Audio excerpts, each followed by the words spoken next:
Hello, my name is Voya and welcome to My Deep Guide. Well, the Remarkables update 2.12, quite an important update, is now rolling out. It's out of beta and it's now rolling out to the devices. I've gotten it on my Remarkable 2. So let's check it out, what it brings to the table and how do these features, quite important features, work. All right, and here it is. The release 2.12 is now finally rolling out as the final release. It has been in beta a little while, but it's now rolling out to the non-beta devices, which is my Remarkable 2.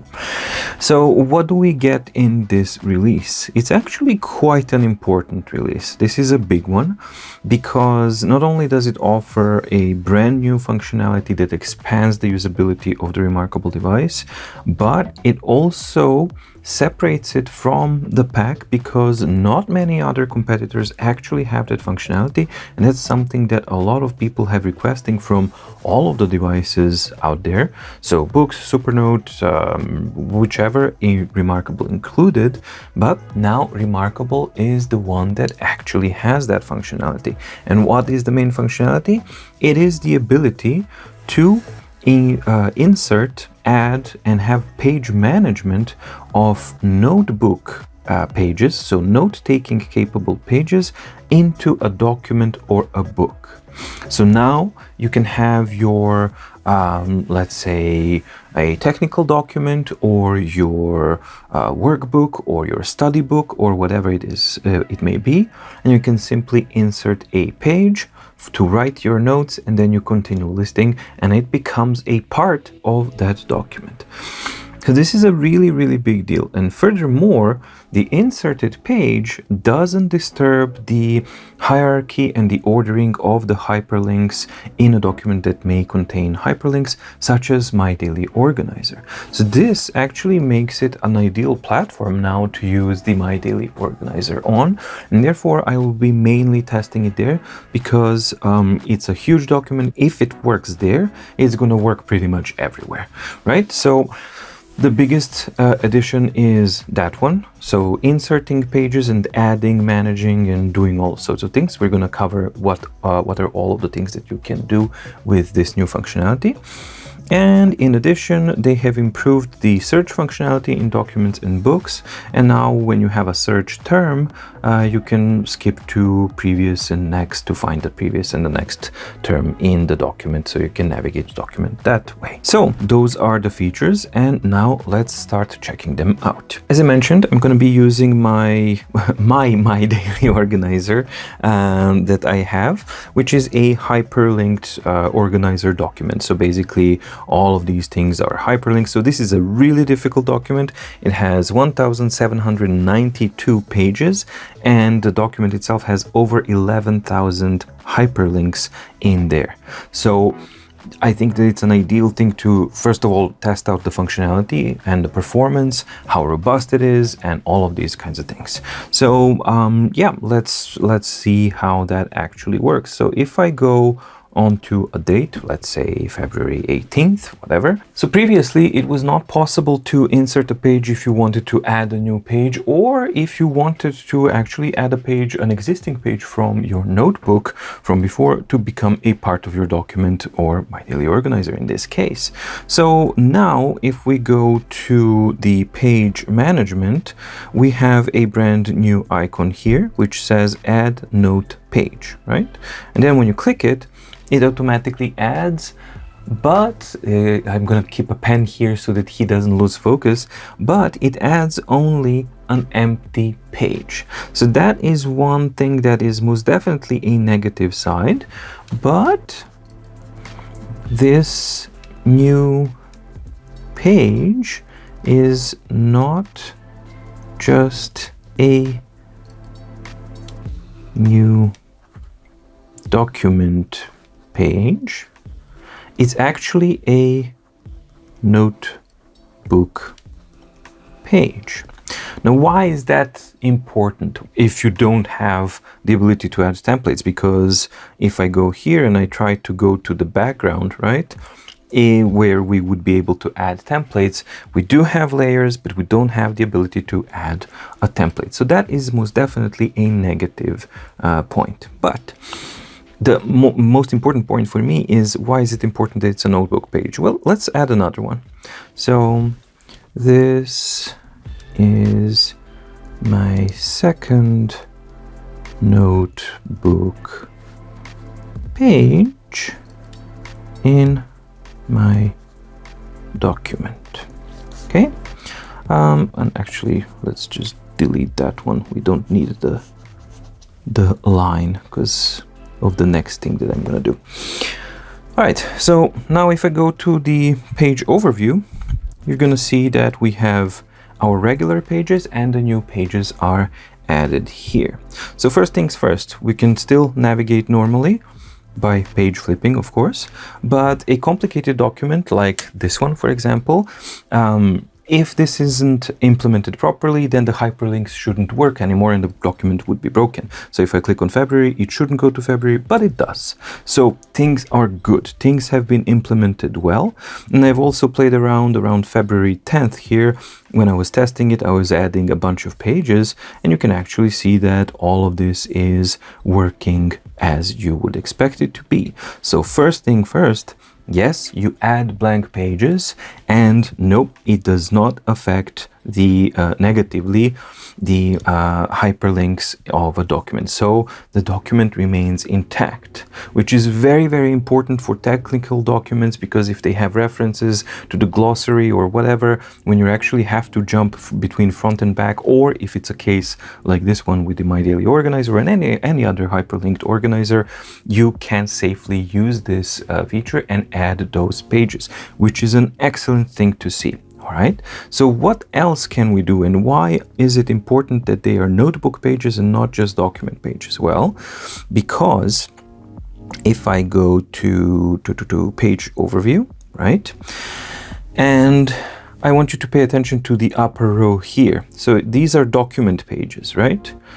And okay, sorry, I gotta go back here. So these are document pages, and if I click and hold and I select them, these are the options that I have. Table of contents, send, add page. This is the new thing. We can add a page this way as well.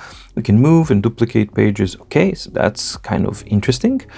Now, what else can we do? So if I select a notebook page, a new thing appears, which is convert to text. And I can now select these two pages that I had with my written notes, and I can go convert to text. And now it's converting page 1 out of 2. Okay, page 2 of 2, but this new page is not just a new document page, notebook page. That's all correct. This is my second notebook page in my document, and it converted everything correctly. And then you can just send this over to your email or whatever it is that you may want. So that's why it's important that the pages that have been added are notebook pages, because you have this ability to convert handwritten notes that you add that way to text. If you want to do it on the document page, that's not something that you can do. Furthermore, if you do a multiple selection with some notebook pages and some document pages and you try to do this, it'll tell you you can only convert note pages to text. It will deselect the document page, leave the notebook pages selected so that you can go further forward and convert. So the technical aspect of the user experience and basically the infrastructure and the logic of this has been implemented very, very nicely and very, very properly, which is a awesome refreshment to actually see.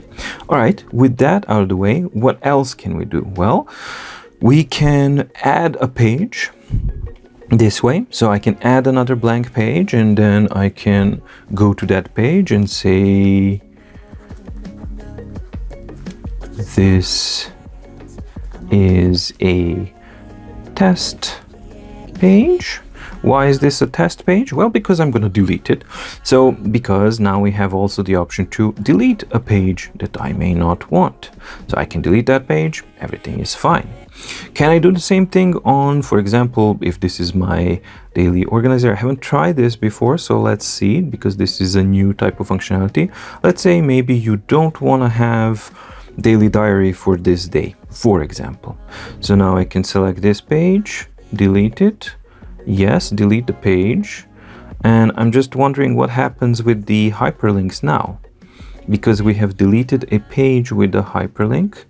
So daily diary shouldn't work. Okay, but it doesn't crash. That's good. So, and the daily notes work. So this is still proper implementation. The reason why the daily diary doesn't work here is because we have deleted that specific page. So this is excellent because you can also customize your document. You can delete the pages that you don't want to have, and you can actually arrange the document safely without destroying the functionality if it's a more advanced document, such as this one is, for example. Then let's make things a little bit more tricky. So we're gonna select this page here, and then we're gonna move it. We're gonna move it maybe at the back over here. So after the notes. Okay, so now let's see if the functionality is still intact. February works. Okay, let's go back to page. Works. Week works. Everything seems to be working great. I think we're on the February 18th, was it? Yeah, we are. Okay, and now I should be able to flip my pages all the way to that one. And there we go. So far, so good. Everything seems to be functioning as expected. And it's very fast, very responsive, and it seems to be quite reliable, which is a really, really important thing. And let's not forget that we are dealing with a document that is almost 1,800 pages long. So, and 11,000 hyperlinks. So quite a lot of data for the device to handle, but it seems to be dealing with it pretty nicely. So far everything seems to be quite good and working. The only negative that I can see is that it's just the blank pages, that we don't have a template. For me, that's a missed opportunity. I'll comment on that a little bit later. For now, we're focusing on the functionalities themselves. So what else can we actually do? Well, we can say, hey, maybe I want this page that I had, for example, maybe the notes that I added on this page, maybe I want to move that out into a notebook or into another document or whatever it may be. So I can either move that page, but be aware that it is moved, it's not copied. You don't have an option to copy paste. That's the only thing that I'm kind of missing in all of this functionality, but there's an easy way around it. You can always just duplicate the page that you want to do. Okay, and now when it's duplicated, I move the duplicated page somewhere else. So I'm going to move out. I'm going to go to my notebooks and let's see, maybe in here. Yep, let's move this one in here and let's see it. Cool. So it has been added, and can I add a template now to this one? Line small, and it will function as a normal notebook. So this definitely works. And can I copy pages from a notebook into the document, back into a document? So let's try that. Let's close this notebook and let's open up a different one. I don't know, this is an old one, 2.6 text testing. Finally, great. All right, so let's copy a couple of pages of this. So we're gonna go to this is my notebook, and this is an old existing notebook, and then maybe I wanna copy pages from the notebook into a document, right? So it says gonna copy, move. Where do you want to move them? I want to move them into my MDO. Okay, let's get to the same document here. As you can see, navigation really fast, and maybe I want to put it after this next day. So we place them. There we go. Very fast operations, very stable. Everything seems to be working correctly. So now if I deselect everything and I go to here, let's see if the functionality is still intact. Yes, it is. Everything seems to be working as expected. So let's get to, which one was it? Yep, so all of the previous ones work, and I have these copied here. But here's the problem. The problem is that the templates, so I copied from a notebook that had a template, had a lined template, but the template is not transferred here. So that is for me a missed opportunity, as I mentioned, and we'll talk little bit more about it, how that could have been implemented, because then it would have been an absolute complete experience. Hopefully that's something that they'll be working on. It's not a complete deal breaker, but I don't fully understand why would you do such a robust implementation of the infrastructure for all of this to work as well as it does, yet omit this very, very, very obvious thing that all of the users or a huge majority of the users will instantly want to use. So hopefully that's something that's on their radar and they're kind of working on that. So that's the only thing that actually makes sense to me. But to be honest, I have been burned by Remarkable and software development before by expecting and hoping for things that make perfect sense, such as bookmarks and the ability to add your own custom templates. I had pretty much the same comment like over 4.5 years ago, which was like, yeah, well, bookmarks are not present and you can't add custom templates at this time, but hopefully they're working on it and implementing it, and 4.5 years later we still don't have those. So I'm going to be extremely cautious about this part. I will still hope that they are going to implement the ability to actually include templates into these new pages, notebook pages in a document, but previous experience with them forces me to actually be cautious and not skeptical, just cautious, and not to hope too much for that. So even as it is, I think it's functional. It's a little bit limited with just the blank pages, but it's fully functional, and everything else seems to be working really, really good. It would have been excellent if it would have and retain the templates from the notebook pages, but it is what it is. Can you move out a page that's a document page to a notebook? I have not tried that. No, you cannot, because you can't move out.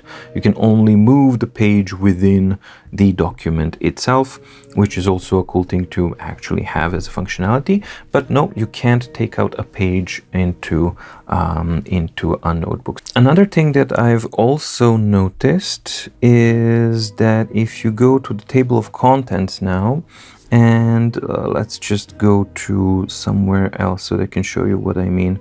So if I go to the beginning and I go to table of contents, so somewhere along the line they have added and improved the table of contents visually, how it looks like, because now we have indented subchapters of table of contents, which is a great thing to see, because it was not like that. You usually had just, straight line. That's something that I didn't like. However, I haven't been checking this out for the past maybe 2-3 versions, so I'm not sure if this is a new addition to 2.12 or it has been added sometime before, but as it is now at least from 2.12, we have it looking like that, and I think that that's a very nice thing to see. Now, what would be even better if you had this collapsible thing, so that you can actually collapse the main chapter, collapse and expand, so that you can actually find what you're looking for in a table of contents a little bit easier, but this is certainly a move in the right direction. All right, so now let's check out the regular ebook. For example, let's open up the Count of Monte Cristo. All right, and we should be able to insert a page in here. Yep, you can add a note page. And this is my note page in a book. Okay, and once I am done with processing that, do I have the same abilities? Yes, I can convert, I can move, I can duplicate, I can delete, and I can add pages in ebook format as well. So EPUBs and PDFs doesn't matter, and this is again a very large EPUB, and it is actually able to perform correctly. And incidentally, when we're on a very large EPUB, yes, I did test, and I'm not going to do it now. No, the performance has not been improved. It's still converting. When you change the formatting of an EPUB, you still have to wait for it to go through the whole thing. It starts converting from the start, not from the page you're at. So once you start change the formatting, you're forced to wait really, really a long time. So that one's not been improved. That's a little the sideline. But the main thing, the functionality of the adding note pages, works exactly the same on eBooks as well as it worked on the PDF or on the My Daily Organizer where I showed it. So the final thing that they mentioned was the search itself. So if I go here and do a word search, and I will say maybe count, right? And then I do a search. So we should start finding, and there we go. He's listing and we are interacting, even though he still hasn't finished searching all of it. We are allowed to actually switch to the next found instance of the word search that we're using, and that seems to be working correctly. And he's still working, and I can go to the next, previous, and it seems to be working as it should, and I can back out of it even though it is not finished. So that part also works really, really good. So the final thing that I wanted to check is actually how does the new MDO, in this case, how does the document that has all of this stuff added to it, new pages added and everything done, how does it behave? But I ran into a problem, and the problem is this one here. Since the update 2.12, I have been having sync failed almost constantly, and I've tried restarting several times. I've tried verifying synchronization. It doesn't report any errors or anything like that. I have to say that I've never had a sync failed issue as a consistent problem on this device and on my network. This is the very first time that I see it, and unfortunately that's a very strong indication that this is something that's tied, in my case at least, to the update 2.12. That's the only logical conclusion that I can get, because nothing else has changed. It's the same device, same network, everything is exactly the same, just a new OS, and I'm having this issue happen here. One final thing is that the newly added functionalities, all of the newly added functionalities, will work whether or not you have the Connect plan, except for conversion to text, of course. But even if you don't have a Connect plan, or you have Connect Lite, or you don't have a plan at all, you still are able to add and insert these pages into the documents, and it should work exactly the same. It's just that the convert to text, because it's a Connect subscription functionality, you won't have that. So, and the search, of course, is part of that as well. All right, so we finally have a very important update and a functionally big update on the Remarkable 2. Since it has been released, yes, there have been some useful things that came out and everything like that, but they didn't really, honestly, we didn't really have any completely new features other than the other services, the ability to connect to a Google Drive, Dropbox, or OneNote. Everything else was, some of it was more welcome optimization, new gestures and things. Some of them are really good, some of them are completely banal, but this thing, Remarkable's 2.12 update, brings really, really important functionality to the table. Not only for the Remarkable platform, but for e-note-taking devices in general. So it's something that raises the bar. Up until now, the only other devices that were capable of doing this were QuirkLogic Paper, but it was able to do that in its workbook format. So not maintaining a PDF, not maintaining hyperlinks or anything like that. So it was similar, but not the same, way less powerful. And the other one that's also able to do something similar is the MobiScribe Origin. So, but it's of a much smaller format, and its functionality, while it does work, it was not super stable, and sometimes the reader crashes and things kind of go out of whack, and it was not really that well implemented. It wasn't really that robust. As it stands now, currently, the most robust implementation of customizing your PDF and EPUB documents is actually on the Remarkable 2 since the update release 2.12. This is a fantastic thing to see, and it is, for some users, this will be a game changer. because this is a feature that a lot of users have, as I said, a lot of users have been asking from different platforms. Books, Supernote, Remarkable, everybody's been asking for this, and Remarkable is the first one of the big three to actually deliver. So now they have raised the bar in this functionality at least, and now Supernote and Books will have to follow suit. Now, is it perfect? No, but it's very close, which is a little bit unusual for Remarkable, but I'm very happy to see this. Really, really makes me happy to see what kind of feature they brought out and how it has been implemented. Recently, everything that's been implemented has been either so small and insignificant, like a new gesture or something like that, or it has been implemented in the, MVP, minimum viable product kind of mindset for the integration of cloud services such as the Dropbox, Google Drive, and OneNote. Yes, those are there, but the way that's implemented, it's absolutely terrible. This, however, is a completely different ballgame. And if this is a big if this is an indication of things to come and things to look forward to from the Remarkable software development team and how they are actually looking towards it, that's a really great thing to see, because this is a robust implementation of a really, really technical and difficult kind of functionality. Lots of things can go wrong here. Lots of little bugs can be there, but this is stable, robust, on a huge document, on a huge book, tons of hyperlinks, nothing broke, everything worked. I only have three notes to actually kind of mention regarding this. The first one, obviously, is that we're still we're only able to add a blank note page. That obviously is a limitation.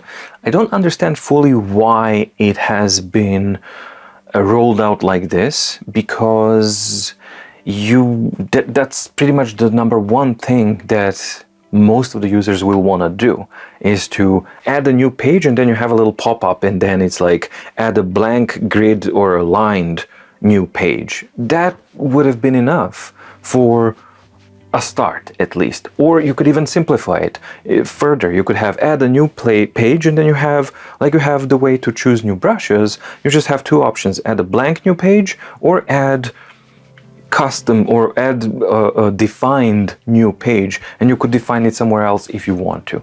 Either of the options I think would have worked fine. Defining your preferred template may be a little bit clashing with their own idea of distraction-free and easy to use, and that's why I think that a much more logical approach would have been add a new page and then you have three options: blank, line, or grid. And sure, it may not be the preferred line that I like, or maybe not be the preferred grid that I like, but as a first kind of implementation, it would have been nicer to have than just a blank page. So that's my gripe with this kind of implementation. That being said, I do hope that they are planning to implement this further, but I won't hold my breath because, as I said before, we've been in these situations before with Remarkable where things that just make absolute perfect sense, fast forward 4.5 years later, they're still not there or anywhere on the roadmap. Not that we know what the roadmap is, but so yeah, it's anyone's guess whether or not that's going to be improved or not. I don't know. I hope it will. The second remark is that I have this synchronization issue since the 2.12 has rolled out. So hopefully that's something that it will be dealt with very, very soon, because it is a genuine problem. So while the blank page is an inconvenience and maybe a matter of preference, losing the ability and reliability of the device to actually synchronize with the cloud, especially on the device and a platform that so heavily depends upon synchronization with that cloud, that's actually a very real problem. So, and that's something that I never had on this setup, my network, my device, and all of that kind of stuff. So that's the second gripe that I have. And the third one was the very first time after the update, when you update, the device restarts automatically, right? And then I start testing everything out. When I copied a note page, I added a note page in a document, wrote stuff, and then I wanted to move that page into another notebook, something that I showed here. And when I did move it, I had an error that said that I couldn't load, that the device couldn't load the template, even though there was no templates. And it said like, please restart and see if it works, if it doesn't contact support, blah. So that one wouldn't go away. And then I, of course, restarted the device and then it went away. And after that restart, as you've seen, when I was actually copying pages, moving them into the notebook, moving from notebook here, I didn't have that issue. So my advice would be, when your Remarkable device updates and restarts after the update, do a manual power off and then power it on again to make sure that the device is fully kind of rebooted properly. Because I think what happens is that maybe he just gets a restart, not a power off, power on command. And it's different when you actually power off a device and then you power it on. It performs slightly different operations under the hood. So just to be sure and not to have any unexpected surprises and to have as much stability as you can, just make sure that you power off the device after the update, then power it back on, and you should be fine and you shouldn't get that error that I got the very first time. Okay, so the release 2.12, very, very, very cool, and for me very exciting to see, because I often get the questions like, which device do I use for my MDO and everything like that, because I do have multiple devices since I'm testing them and all that kind of stuff. And normally I do use Remarkable as my MDO device because it just, that's how I prefer to use it. I use my Note Air as my note-taking device and I use this as the organizer. And now with this functionality, it really does make a huge difference how you can approach your studies, your research, how you read a document, how you read a book, how you use it as a planner, if you will, or anything like that. So a very, very important update. Excellently implemented, nearly perfect. It's a near miss, but still it's fine. I would rather have it released early and robust like this and then wait a little bit until they implement the second portion, which I hope is, I really hope that's what they're doing, because then when we have templates, the ability to have templates with the newly added pages, that's going to be actually awesome. And that elevates the usability of the Remarkable as a platform quite up, which is something that it desperately needed, because it didn't have a boost, a proper boost in functionality, well over a year and a half. Like really nothing honestly significant other than Google Drive and yeah, that kind of stuff implementation. And even that is kind of meh, but okay, it's good to have it. So this is the first one that's really properly making sure that this platform is evolving and it's growing. And why I'm excited about this, I like the direction this time. I really didn't like the direction we had for the last 18 months. It was just like noodling all over the place, as if somebody wakes up and says, hey, we need to roll out like an update in a week. Oh, damn, what can we do? Well, add a couple of gestures and something else, and then we'll roll out the big stuff in about 3 months. And that's how it felt all the way up until now. This is the first time where it feels like somebody said, okay, stop that, focus, and let's start doing things more seriously. And that's the other part. So the functionality itself was the first part, and that's what I love about it. The second part is this one, and I think that's the one that's important. And the third thing that I really like is that amidst all of the controversy, and still the thing that I really don't like about the Connect subscription, that what it brings, or the lack of what it brings to the table, these new key functionalities of the platform themselves, they stay free. So that's a very nice thing to see as well. So overall, I love the update 2.12, and I do love the direction where it's going. So it's a huge and an awesome boost to the Remarkable platform, finally. All right, shoot down in the comments below your thoughts, your opinions, how you might want to use it, what do you think about this functionality? Is this something that you would like to see on other platforms or not? So engage in the discussion, because that's always a fun thing to read, see, and be a part of. Thank you so much for watching. Stay safe, stay healthy, and see you in the next video. Bye.